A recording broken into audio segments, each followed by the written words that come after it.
Wonderful. Thank you so much. We'll let people start coming in. And as we all get settled, perfect. I'm just going to introduce myself. So welcome to Dream Research Rounds. My name is Lisa Meeks. I'm a professor of medical education at the University of Illinois College of Medicine in Chicago and the principal investigator of the Disability Research and Education in Academic Medicine, or DREAM Lab. The Dream Research Rounds is part of the DREAM Lab and follows in the tradition of Grand Rounds, showcasing research and teams from around the world that are focused on disability inclusion and educational interventions in academic medicine. So we're excited to bring together experts and thought leaders to share insights, foster dialogue, and support ongoing efforts to create more inclusive and equitable learning environments in health professions education. And I cannot tell you how excited I have been about this group.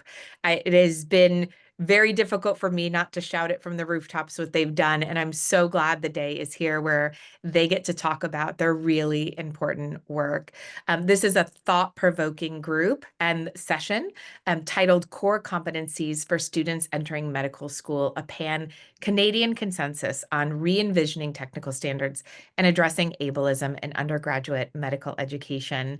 And bringing you this talk are Dr. Cheryl Holmes, who's the Associate Dean of Undergraduate Medical Education, and a clinical professor and head division of critical care in the Department of Medicine at the University of British Columbia.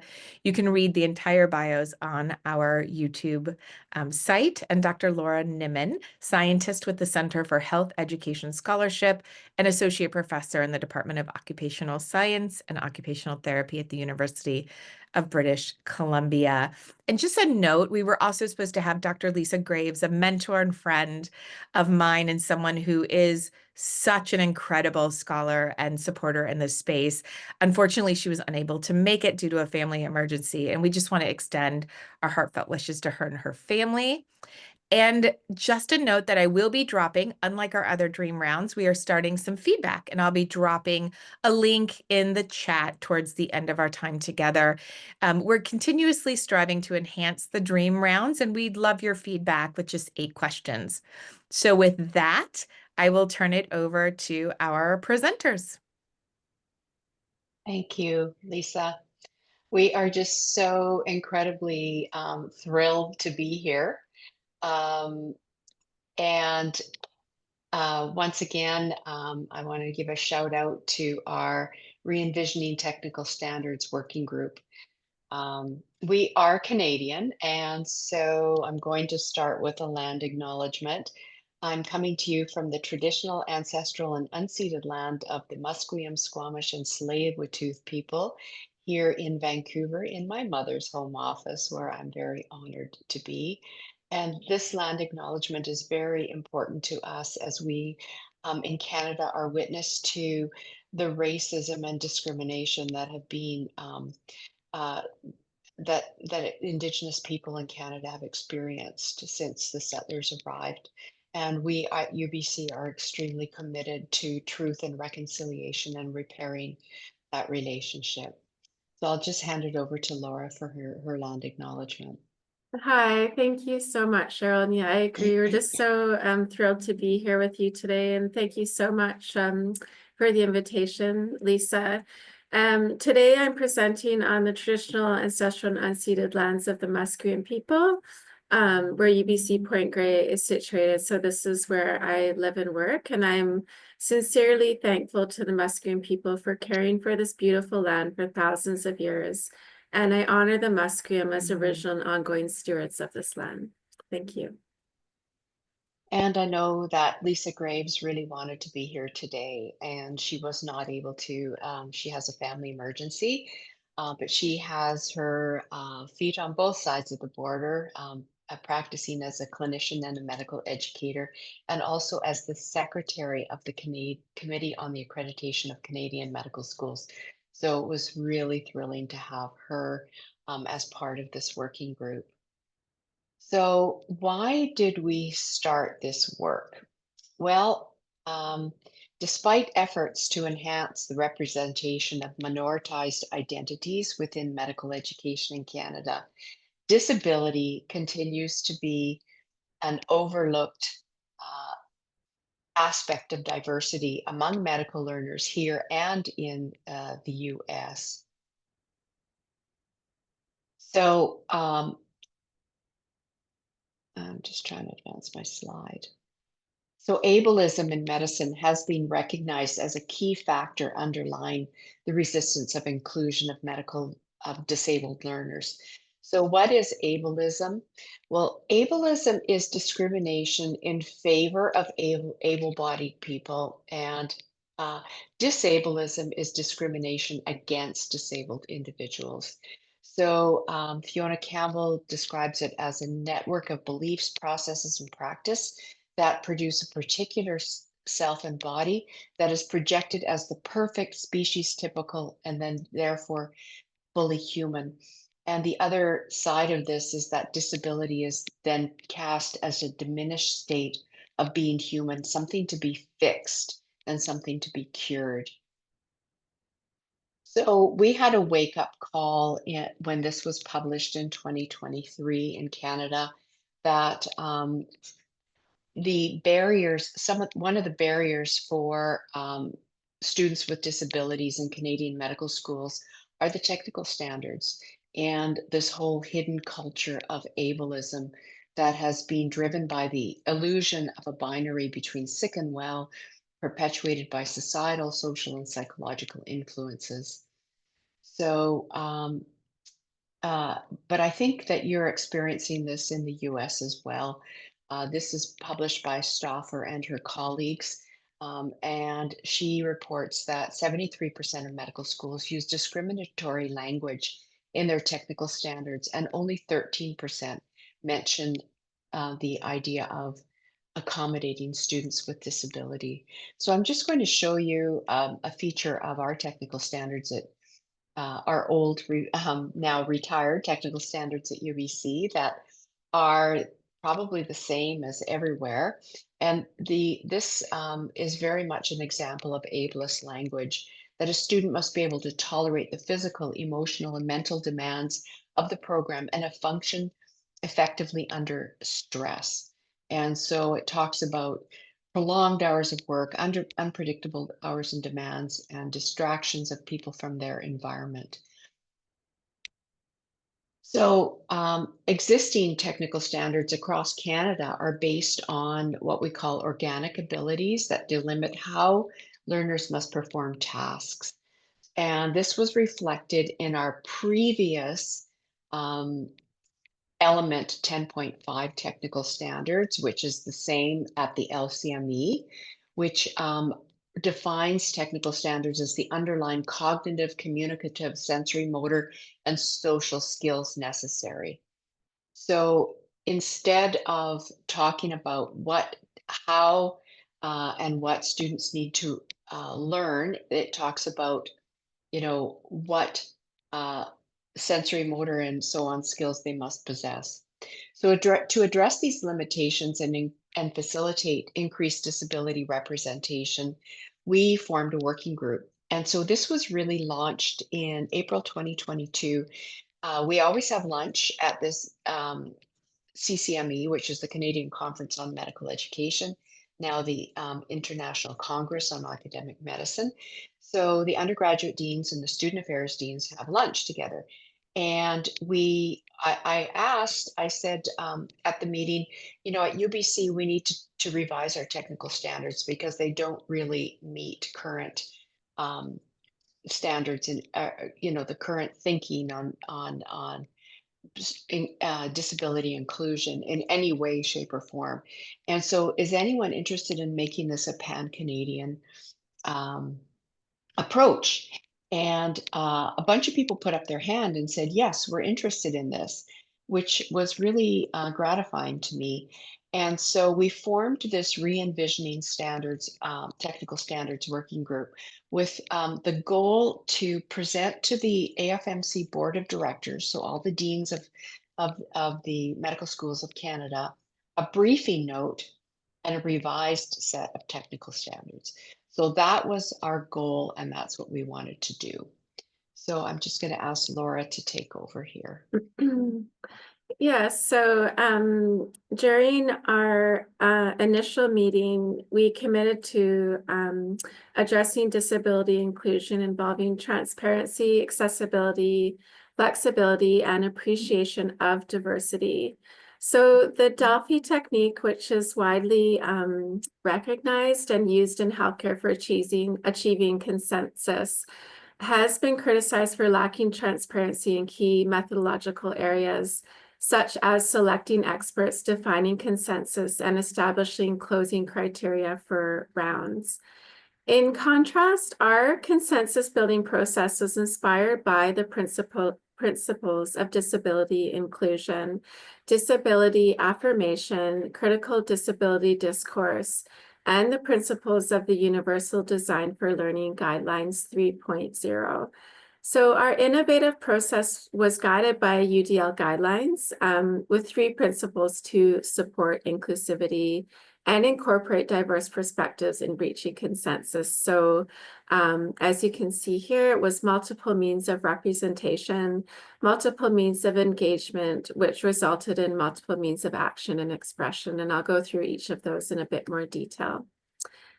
So for multiple means of representation, this prioritizes the disability community's representation and experiential knowledge. So we sought participants from the AFMC patient partner and committees, including the Standing Committee on Social Accountability, the Committee on Anti-Racism, Equity, Diversity, and Inclusion, the Admissions Committee, and the Student Affairs Committee. We also contacted partner organizations like the Canadian Association of Physicians with Disabilities, the CACMS, which is the Committee on Accreditation for Canadian Medical Schools, and Disability Studies Scholars. A medical student was also recruited through an open call, and 2 legal scholars with disability rights experience reviewed legislation on medical education access for people with disabilities. So we also intentionally recruited physicians with disabilities negatively impacted by the current technical standards to align with the disability rights movement, nothing about us, without us principle. So to re-envision the technical standards and address the limitations that facilitate increased disability representation among medical students, the Association of Faculties of Medicine of Canada established a working group to re-envision the technical standards as functional competencies.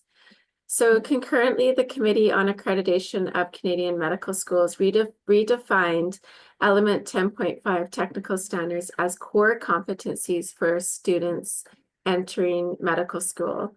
So initially, this was formed with 5 volunteers, and then our working group grew to 18 members. So there was disability representation, 9 members identified as disabled or having a disability. 5 members held leadership positions in organizations representing disabled physicians. Members had clinical medical experience, so 14 members were physicians, including 2 critical care medicine and 1 emergency medicine physician who provided insight into the demands of clinical practice and insights into patient safety.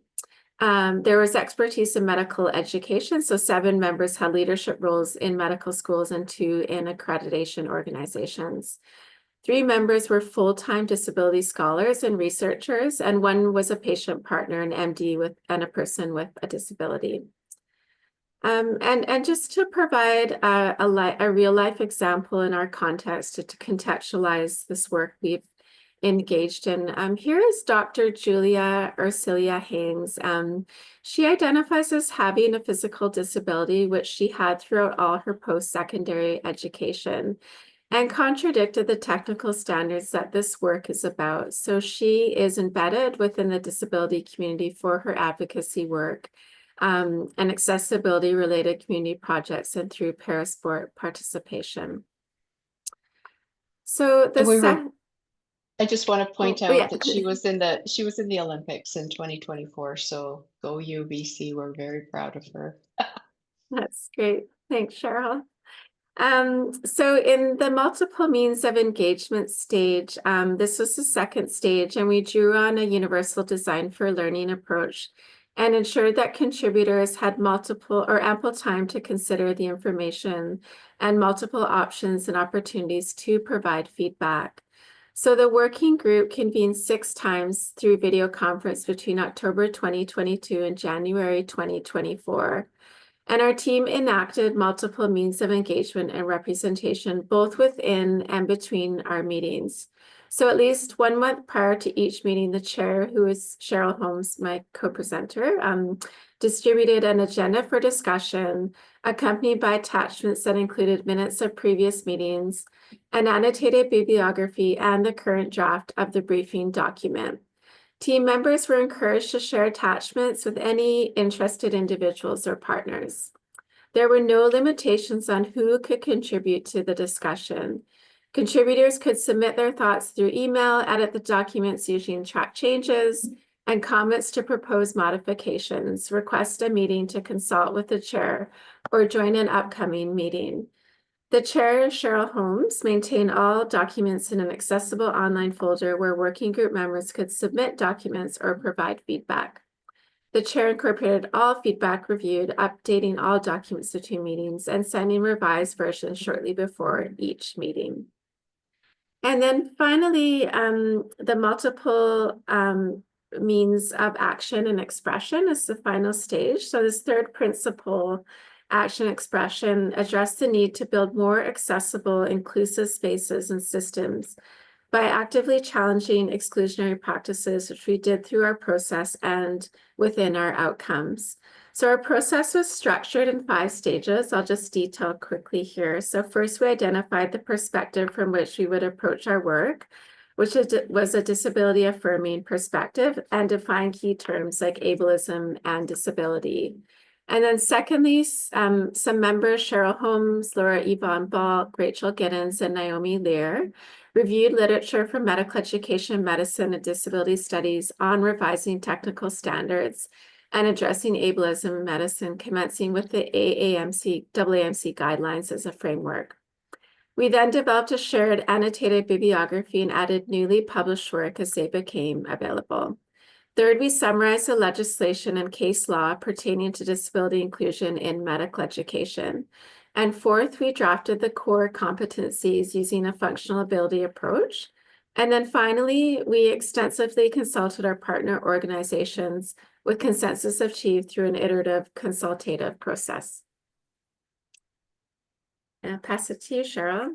Yeah, thanks, Laura. So obviously, we want to take a human rights approach. So the Americans with Disabilities Act came into place in 1990, and the Accessible Canada Act didn't really come into place until 2019, with a goal of proactively eliminating barriers and creating greater opportunities for all Canadians with disabilities.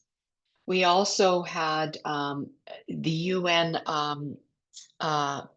produced this conference on the rights of persons with disabilities in 2006, which is really neat. I was just in at the Asia Pacific Medical Education Conference in Singapore, and many of the Asian countries have signed on with this UN declaration to promote, protect, and ensure full and equal enjoyment of all human rights and fundamental freedoms by all persons with disabilities. Sorry. My slides are advancing on their own. I don't know why. I've figured that out. To promote and respect for their inherent dignity. So how do we define disability? Well, the Accessible Canada Act defines it as any impairment, physical, mental, intellectual, cognitive, whether permanent, temporary, or episodic. So you don't have to be on disability pension, that hinders a person's interaction with and hinders their full and equal participation in society. But we really like the WHO definition, which says that disability is an umbrella term that links variability in function and structure with activity or a participation restriction in their social or physical environment. So it makes me want to imagine a world where disability doesn't exist. Because if disability is our interaction with our social and physical environments, well, maybe those barriers don't need to exist.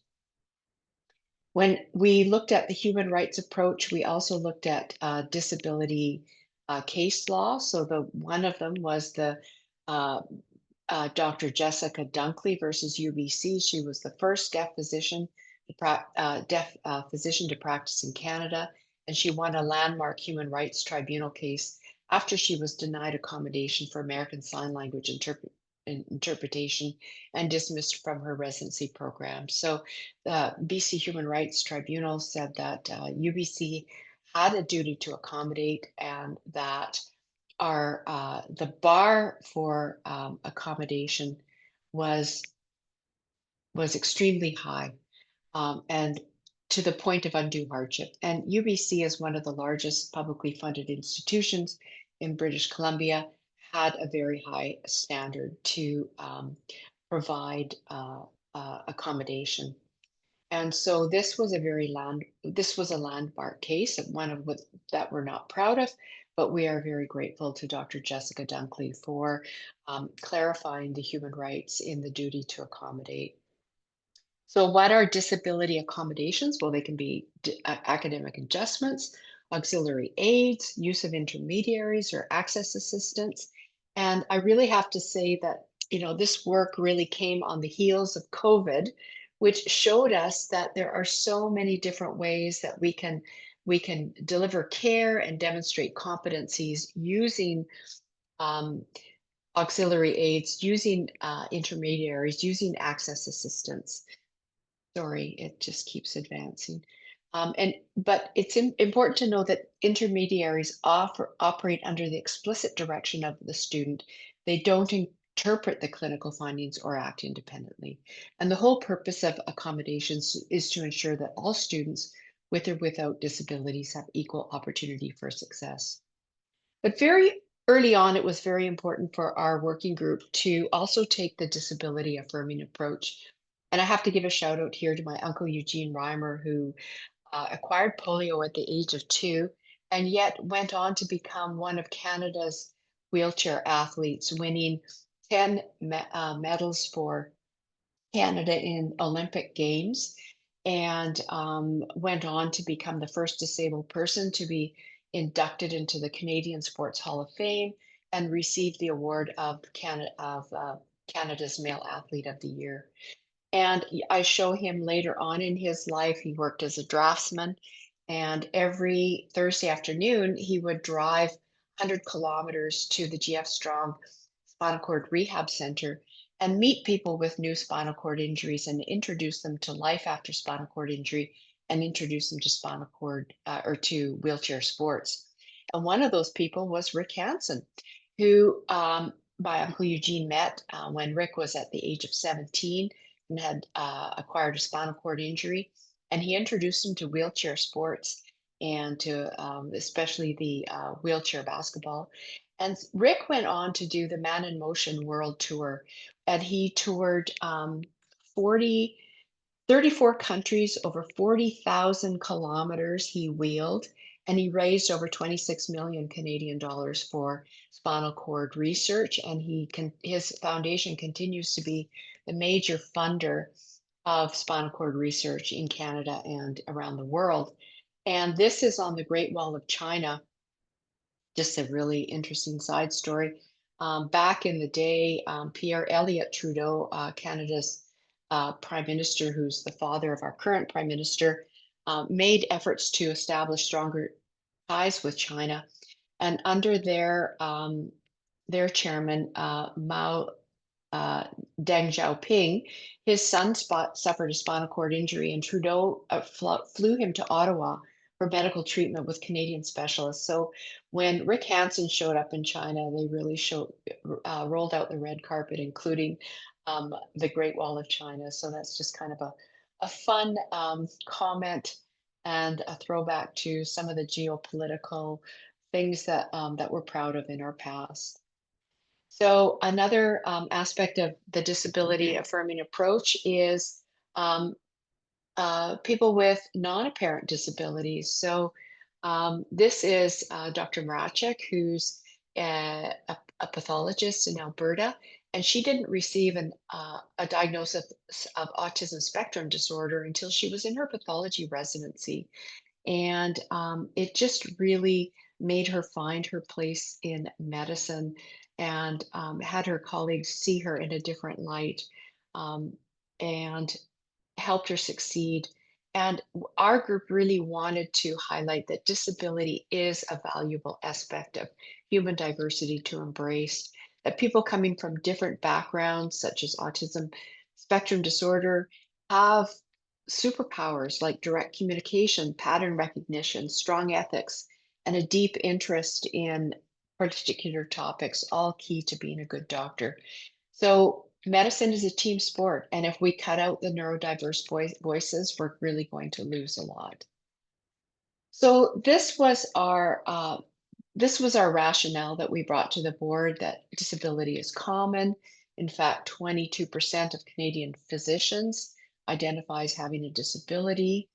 That experience of disability enhances our capacity to provide patient care, that our technical standards, which are from 1979, are outdated, that they don't take into account changes in legislation, practices in the domain of disability inclusion, and advances in assistive technology, that we need to re-examine our imperative of producing the undifferentiated graduate who can do everything, and that concerns about disability inclusion and the real world of medicine must be met with education about what the capability imperative is and how to combat that as a specific manifestation of ableism. Ideally, we should demonstrate social accountability by recruiting learners actively with disabilities. And we also need to recognize the additional labor of these learners and educators in co-creating access. And this whole project commits on admissions being an accessible process. So we also, as Laura pointed out, we did a review of the disability case law and legislation. So that was conducted by Rachel Giddens, who's from the Southern Medical Program at UBC. And she was assisted by our legal counsel, Casey Kren, who's UBC legal counsel, and also my daughter, who is a deaf lawyer and who assisted in summarizing this literature and coming up with the 10 legal or the 6 legal obligations of a faculty of medicine. I think that all of these are applicable in the US, except for number 5, where Canadians have a duty to inquire whether there is a medical issue affecting a student's performance, and allow them the opportunity to obtain medical information. So that retroactive approach, I don't think that is the case in the US, but I could be mistaken about that. So these were the national consultations that we conducted, and we had a 95% response rate. And we responded to each and every all of the feedback. And in cases where we didn't incorporate the feedback, we provided rationale why we were not incorporating that feedback. But for the most part, we did incorporate the feedback. So this was the desired outcome, so that all Canadian medical, so this was in the briefing note to the board, to create that cultural shift, to create institutional support for persons with disabilities, that the admissions process will implement principles of universal design, that the technical standards would adopt a functional ability-based approach, that clearly specify what abilities are required for successful completion, and a flexibility on how those abilities are acquired, performed, and assessed, that we will provide institutional support in terms of human resources, that we will navigate personalized accommodations with the learners, that we will respect confidentiality in the process, and that the cost of creating accessible environments really needs to be borne by the institution. And that was very evident in the case law in Canada. And that we will integrate universal design to support learners. That we will promote alignment across the medical education continuum, so advocating for support for learners with disabilities entering postgraduate and later independent practice. So it was very important that we consulted with our PGME and the federal medical regulatory bodies of Canada. And ultimately, we want to contribute to a physician workforce that is more socially accountable and representative of the patient, of the population that they serve. So the whole reason why we started this in the first place. So these were the old technical standards, and they still appeared in the 2024 version of the CACM's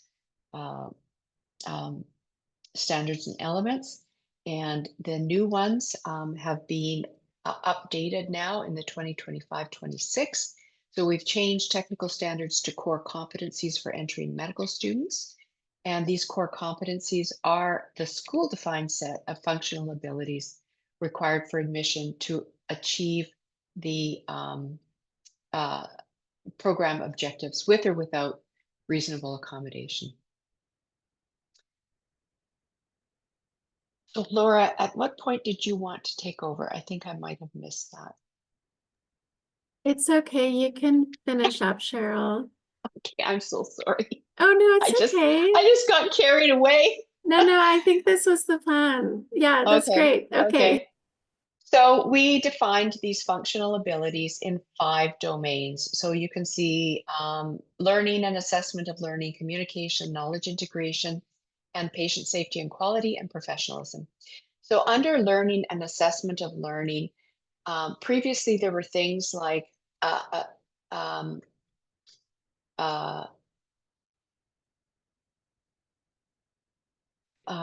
no, what I wanted to say was in this domain, what we're doing is we're really informing students of all the types of learning and assessment modalities that will be employed to facilitate their achievement of program outcomes.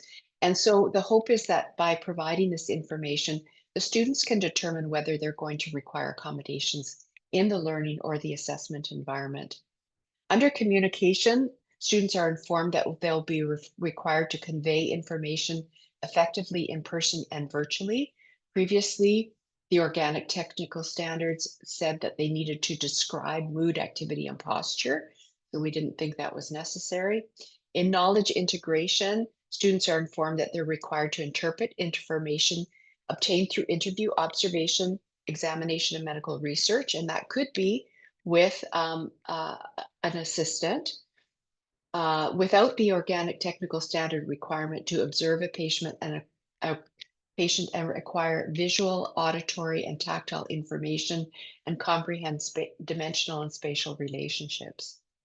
And then under patient safety and quality, we said that learners are expected to practice within their level of competence to recruit or deliver patient-centered care, which includes participating as a team member, responding to patient safety situations, recognizing that team roles extend beyond performing procedures or directing emergency responses.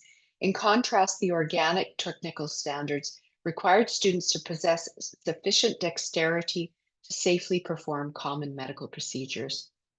And then professionalism, whereas organic technical standards require a student to tolerate the physical, emotional, and mental demands of the program and function effectively under stress. The functional ability approach recommends that learners practice within their level of competence to recruit or deliver quality patient-centered care and take appropriate actions in situations where they don't have the required knowledge or skills to deliver patient-centered care. So that kind of describes the qualitative differences. And of course, all of this depends on an inclusive admissions process. So ideally, admissions website would provide the information on the types of accommodations that may be possible during the admissions process, and that students can connect with disability resources as soon as possible. And currently, only 2 medical schools in Canada provide accommodations during the admissions process to students who are not already a student at that university, and UBC is one of them. So I'm going to give you some examples of ableist language on an admissions website, and I used our own institution so that I wouldn't be picking on anyone. So it looks very scary. It says this policy. So applicants with disabilities are encouraged to apply if they have the skills and abilities to successfully meet the core requirements of a medical degree. So that's a little bit daunting in and of itself, and that they may seek special considerations during the admissions process. So this is the revised language that is now found on our admissions website. So what we've said is that we're committed to being accessible and inclusive, that students with disabilities are welcome, supported, and provided equitable opportunities to successfully complete the program requirements, including the provision of accommodations. So we tell them what those core competencies are, that the UBC Center for Accessibility will assess their request for accommodation, and that we respect a student's lived experience and expertise in their own disability, that we will partner with them, and we will do this confidentially. So I just want to say I should give a shout out to two organizations that are extremely supportive of learners with disability. One is the Canadian Association of Physicians with Disabilities, and the other is Lisa Meeks and her colleagues and the Docs with Disabilities podcast. And if you want to hear more about our Canadian consensus on core competencies, she was really wonderful in recording live at ICAM episodes 94 and 95. So I think that's the end, and I just wanted to stop there, and we can open it up for questions. And I'm sorry, Laura, if I kind of just took over. That's okay. We had